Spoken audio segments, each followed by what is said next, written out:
گنج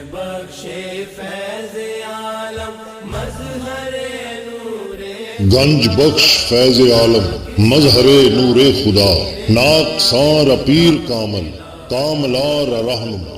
ناظرین کرام، حضرت شیخ علی حجویری رحمۃ اللہ علیہ سلطان الطریقت ہیں، گنج حقیقت ہیں، برہان الشریعت ہیں۔ آپ سادات حسنی سے ہیں۔ آپ کا سلسلہ نسب چند واسطوں سے حضرت سیدنا زید شہید رضی اللہ تعالی عنہ ابن امیر المومنین حضرت سیدنا امام حسن مجتبی رضی اللہ تعالی عنہ پر منتہا ہوتا ہے۔ آپ کے آباء و اجداد غزنی کے رہنے والے تھے۔ آپ کے دادا کا نام حضرت علی ہے۔ آپ کے والد ماجد کا نام عثمان ہے۔ آپ غزنی میں پیدا ہوئے۔ آپ کا نام علی ہے، حجویر شہر کا نام نہیں ہے۔ اکثر لوگ یہ سمجھتے ہیں کہ آپ کو حجویری اس لیے کہا جاتا ہے کہ آپ حجویر شہر میں رہتے تھے، تو ایسا نہیں ہے، بلکہ غزنی کے ایک محلے کا نام حجویر تھا، اس لیے آپ علی حجویری کہلاتے ہیں۔ آپ کی کنیت ابو الحسن ہے۔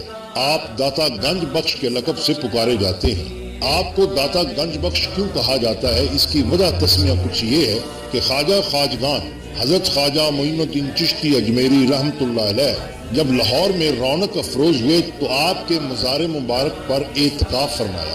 چلتے وقت حضرت خواجہ غریب النواز نے یہ شعر پڑھا: گنج بخش فیض عالم مظہر نور خدا، ناقصاں پیر کامل کاملا رہنما۔ اسی روز سے آپ داتا گنج بخش کے لقب سے مشہور ہوئے۔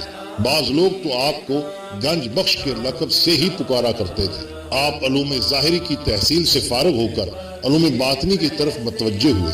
آپ کے استاد شیخ ابو القاسم آپ سے فرماتے ہیں کہ فقیر کے لیے حاضری مرشد سے بہتر اور کوئی چیز نہیں۔ فقیر کو چاہیے کہ حاضری مرشد کی رکھے۔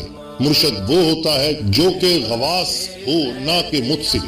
فقیر کو چاہیے کہ اگر اپنے میں قوت پائے تو تب بیعت کرے، اور اپنے میں قوت نہ ہو تو دونوں خراب ہوں گے۔ آپ شیخ ابو الفضل بن حسن ختلی کے مرید ہیں۔ وہ مرید حضرت خضری کے اور وہ مرید حضرت شیخ شبلی رحمۃ اللہ کے ہیں۔ آپ نے خراسان، مرد آذربائیجان وغیرہ کی سیر و سیاحت فرمائی، بہت سے درویشوں سے ملے اور بہت سی برگزیدہ ہستیوں سے استفادہ کیا۔ حضرت شیخ ابو القاسم گرگانی حضرت شیخ ابو سعید ابو الخیر اور حضرت شیخ ابو القاسم کشیری کے روحانی فیوز سے آپ بہرہ مند ہوئے۔ مرشد کے حکم سے ہندوستان تشریف لائے۔ واقعہ اس طرح کا ہے کہ آپ نے ایک رات اپنے پیر روشن ضمیر کو خواب میں دیکھا۔ آپ فرماتے ہیں کہ تم کو لاہور کا قطب بنایا گیا ہے، لاہور تمہارے سپرد کیا گیا ہے، لاہور جاؤ۔ آپ نے خواب ہی میں اپنے پیر سے عرض کیا کہ لاہور میں پہلے سے خواجہ حسن زنجانی رحمۃ اللہ علیہ موجود ہیں، ان کی موجودگی میں میرا لاہور جانا بیکار ہے۔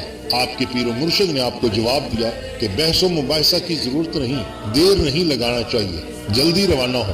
حکم پاتے ہی لاہور روانہ ہوئے۔ بعض لوگوں کا خیال ہے کہ آپ سلطان مسعود بن سلطان محمود غزنوی کے لشکر کے ساتھ ہندوستان تشریف لائے، اور بعض لوگ اس سے متفق نہیں۔ ان کا کہنا ہے کہ آپ شیخ احمد جمادی سرخسی اور شیخ ابو سعید حجویری کے ہمراہ ہندوستان تشریف لائے۔ لاہور میں پہنچ کر رات ہو جانے کی وجہ سے آپ نے شہر سے باہر قیام فرمایا۔ صبح کو جب شہر میں داخل ہوئے تو ایک جنازہ آتے دیکھا۔ دریافت کرنے پر آپ کو معلوم ہوا کہ حضرت شیخ حسن زنجانی رحمۃ اللہ علیہ کا انتقال ہو چکا ہے۔ اب آپ کو معلوم ہوا کہ پیر و مرشد کے فرمان میں کیا مصلحت ہے۔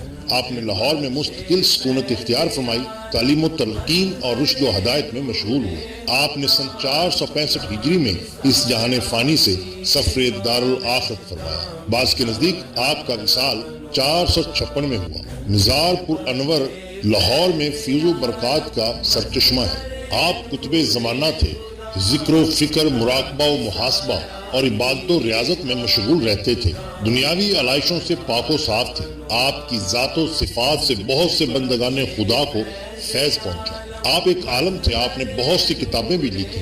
آپ کی مشہور و معروف کتب میں منہاج الدین، البیان، الاہل الایان، اسرار الخرق، کشف الاسرار، الرعایا، کشف المجوب زیادہ مشہور و معروف ہیں۔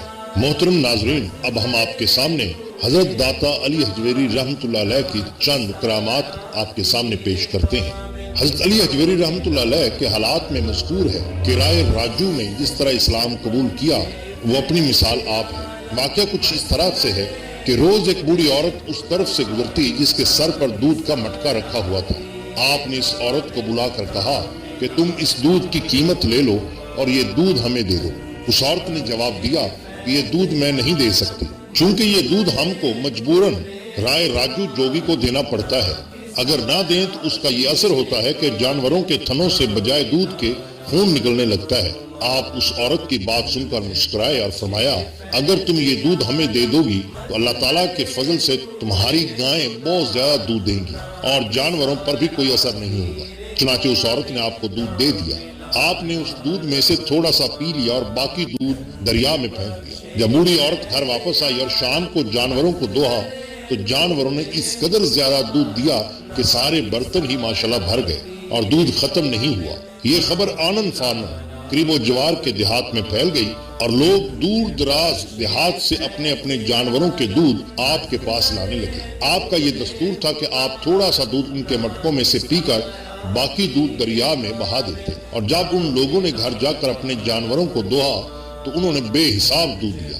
اس کرامت کا نتیجہ یہ ہوا کہ اب کوئی دودھ والا بھی رائے راجو جوگی کی طرف رخ نہیں کرتا تھا اور آپ کے پاس لوگ جوک در جوک آنے لگے۔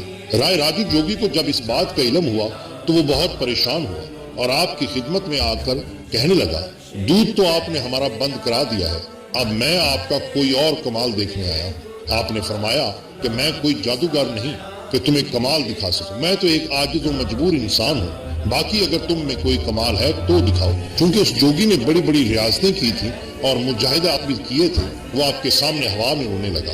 جب وہ ہوا میں اڑ رہا تھا تو آپ نے اپنی جوتی مبارک اس کی طرف پھینک دی، چنانچہ وہ جوتیاں اس کے سر پر پڑنے لگی۔ جب حق کے سامنے باطل کی کوئی پیش نہ کی گئی تو اس نے آپ کی خدمت میں حاضر ہو کر معافی مانگی اور اسلام قبول کیا اور آپ کے دستے حق پرست پر بیعت ہو گئے۔ اس بیعت کے بعد آپ اس کی باطنی اور روحانی اصلاح فرماتے رہے۔ قبول اسلام اور حضرت علی حجویری رحمت اللہ علیہ سے تربیت پانے کے بعد رائے راجو تاریخ صوفیاء میں حضرت شیخ ہندی رحمت اللہ علیہ کے نام سے مشہور ہوئے۔ یہ واقعہ تذکرہ اولیاء پاکستان سے لیا گیا ہے اور ہو بہو آپ کے سامنے نقل کیا گیا ہے۔ حضور داتا گنج بخش رحمت اللہ علیہ فرماتے ہیں کہ ایک مرتبہ میں اپنے مرشد کے ہمراہ جاتے ہوئے آذربائیجان کی آبادی میں سے گزرا۔ وہاں پر 2-3 خرقہ پوش مجھے نظر آئے جو کہ گندم کے ڈھیروں پر کھڑے تھے اور انہوں نے اپنے خرقہ کے دامنوں کو کسانوں کے آگے پھیلا رکھا تھا تاکہ وہ ان کے دامن میں اس گندم میں سے کچھ ڈالیں۔ فرماتے ہیں کہ میرے مرشد نے ان کی جانب نگاہ ڈالی اور قرآن پاک کی یہ آیت مبارکہ تلاوت فرمائی۔ مفہوم، یہ وہ لوگ ہیں جنہوں نے ہدایت کے بدلے میں گمراہی خریدی تو ان کی تجارت نے ان کو کوئی فائدہ نہ پہنچایا اور یہ ہدایت یافتہ نہیں ہے۔ فرماتے ہیں میں نے اپنے مرشد سے عرض کیا حضور یہ کس قدر ذلت میں مبتلا ہے کہ لوگوں کی نگاہوں میں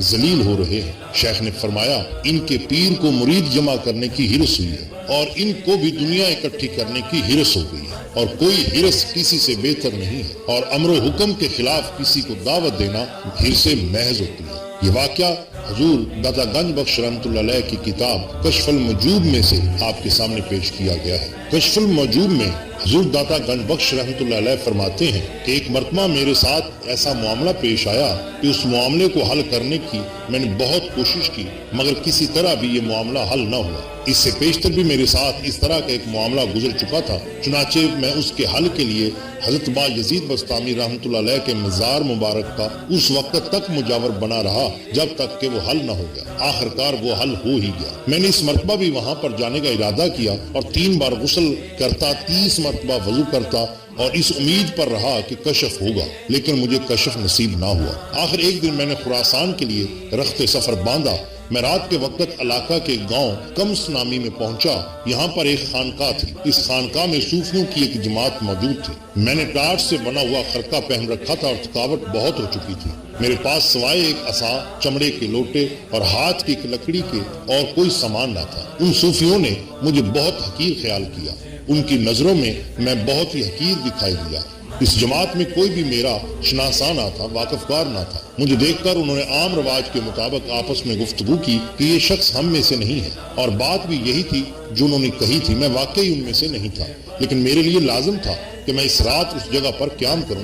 انہوں نے مجھے ایک بالا خانہ پر بٹھا دیا اور خود بھی اس سے بلند بالا خانہ یا چبارے پر بیٹھ گئے۔ ایک روٹی انہوں نے میری طرف پھینکی جو کہ باسی ہو کر سبز رنگ کی ہو چکی تھی۔ مجھے اس کھانے کی خوشبو بھی آ رہی تھی جو وہ کھا رہے تھے اور میرے ساتھ طنزیہ باتیں بھی کرتے جا رہے تھے۔ جب وہ بالا خانہ پر کھانا کھانے سے فارغ ہوئے تو پھر خربوزے کھانے لگے اور اس کے چھلکے میرے اوپر پھینکتے رہے، کیونکہ ان کی نظروں میں میں بہت حقیر تھا۔ آخر میں نے اپنے دل میں کہا، اے اللہ، اگر یہ لوگ وہ ہیں جو تیرے دوست ہیں تو ان کو جامع دوست کیوں مل گیا، یا پھر مجھے ان سے علیحدہ نہ کیا ہوتا۔ حضور داتا گنج بخش رحمۃ اللہ علیہ فرماتے ہیں کہ ان کی تان جس قدر مجھ پر زیادہ ہوتی جاتی تھی، اندر سے میرا دل بہت خوش ہو رہا تھا، حتیٰ کہ ان کی تان و طنز کے تیروں سے مجھ پر میرا معاملہ حل ہو گیا اور کشف مل گیا، اور میں نے سمجھ لیا کہ مشائخوں نے ان جاہلوں کو کس لیے اپنے اندر رکھا ہوا ہے اور ان کا بوجھ کیوں اٹھایا۔ ناظرین اکرام، لاہور میں سکونت اختیار کرنے کے بعد آپ نے ایک مسجد تعمیر کرانا شروع کی۔ مسجد کی سمت قبلہ رو نہ ہونے کی وجہ سے